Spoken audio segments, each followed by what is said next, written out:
Okay, let's dive into this.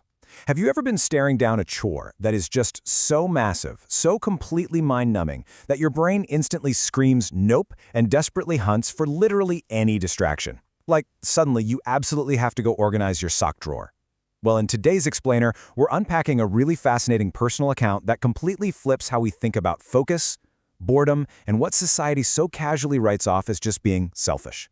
And we're going to explore the whole shebang through a very specific, highly visual, real-world story.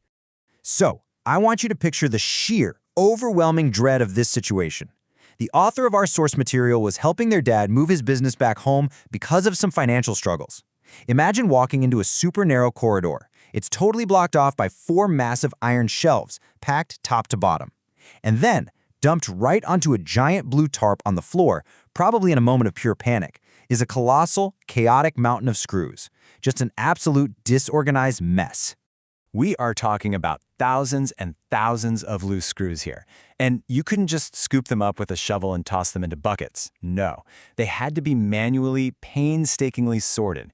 We're talking meticulously separated by length, by thickness, and get this, even by the specific tiny shape of the umbrella part where the screwdriver actually goes in. I mean, just looking at this jagged pile of metal would send most of us running for the hills. Now, what's really interesting about this slide is the major plot twist. The author openly admits that they usually dislike, actually, scratch that, they absolutely despise repetitive tasks. Meaningless busy work? Hate it. Complex manual labor literally makes them want to be sick. They're just not naturally wired to enjoy sorting hardware. And yet, when staring down this absolute nightmare pile of thousands of mixed screws, they felt zero pain. Actually, they thoroughly enjoyed it. So why? What's going on here? They sat outside for a solid 8 hours. A full workday, meticulously sorting through this mountain of metal, and they didn't feel even a tiny drop of disgust or exhaustion. When someone does something that goes against their usual nature to this extreme of a degree, we really have to look deeper. It forces us to investigate the hidden drivers, those unseen psychological gears that suddenly clicked into place to create such intense, unbreakable focus. Well, the author actually broke down exactly why this monumental task was completely pain-free, and the reasons are brilliantly specific. First off, there was a profound sense of fulfilling a deep need for competence. They were helping their dad out of a really tough spot. Combine that with a pay rate of 1,000 yen an hour, which to them felt like an absolute steal. Then add in the instant, highly visual dopamine hit of seeing those little boxes rapidly filling up, one by one. And finally, the realization that they were creating tangible value from a chaotic mess that was basically destined for the trash. These 4 highly specific motivators, all acting together, completely wiped out the boredom.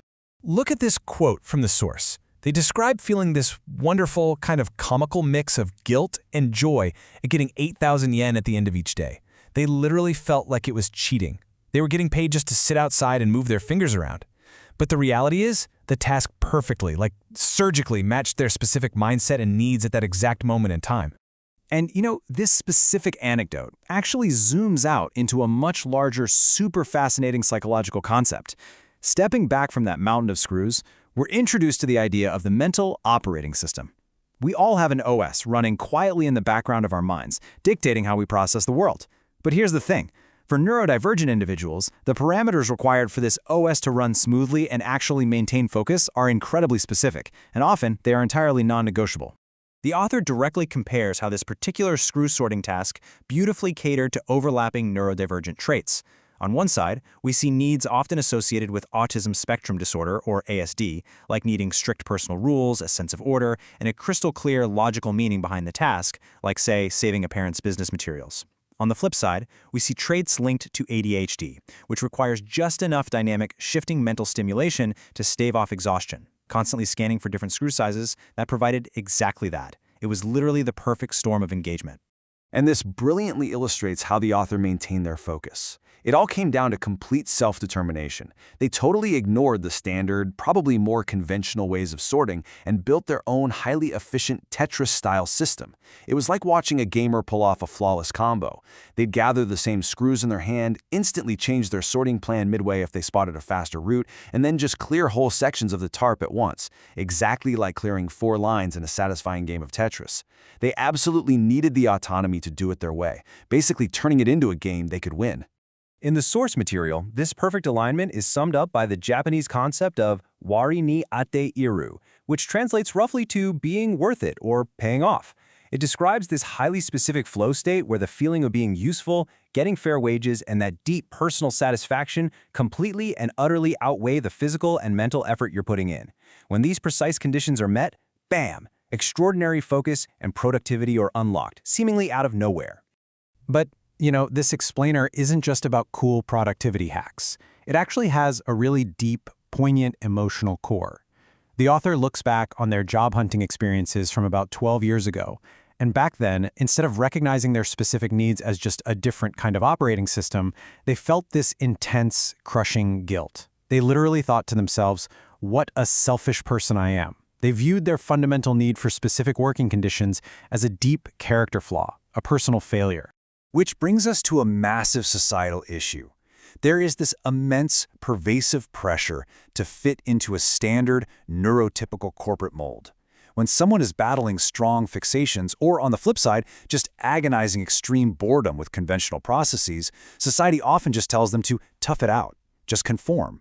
And this leads so many neurodivergent people to carry this incredibly heavy burden of shame, severely blaming themselves for simply not fitting into a box they were never designed to fit into in the first place. So, what changed the author's perspective recently? It was actually surprisingly modern. YouTube ads. Seriously. They started seeing these ads for employment transition support, featuring interviews with people openly, bravely discussing their daily struggles.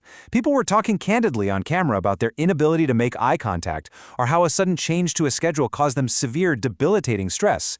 Seeing this out in the open, being spoken about completely normally, it made the author realize that these struggles absolutely shouldn't be hidden away like taboo secrets. So, the absolutely crucial point here is how we reframe this entire narrative. The old school view dictates that requiring specific work conditions means you're just being selfish, spoiled, or difficult, that you're just not trying hard enough. But the reality? The reality is entirely different. These are essential environmental adjustments for survival. We are talking about vital, non-negotiable parameters that are needed to prevent severe disruption, extreme burnout, and real mental health crises in everyday life. This is the absolute key takeaway I want you to remember from this explainer. Requiring a specific setup, whether that's needing to know the exact logical meaning of a task or needing absolute, total autonomy over the process of sorting 1,000 screws, is a crucial mechanism for success. It is not laziness. It is the flexible utilization of unique traits. When the environment actually matches the operating system, the results are, honestly, nothing short of incredible. Which leaves us with this final thought. I want you to think about your own focus right now. What hidden conditions are running in your background? What do you actually need to do your best, most fulfilling work? And looking at society at large, is it finally time we completely rethink what we so casually dismiss as selfishness in the workplace? Because understanding each other's operating systems isn't just about compassion, it is about unlocking true human potential. Thank you so much for joining me on this explainer. Keep questioning, keep learning, and I'll catch you next time.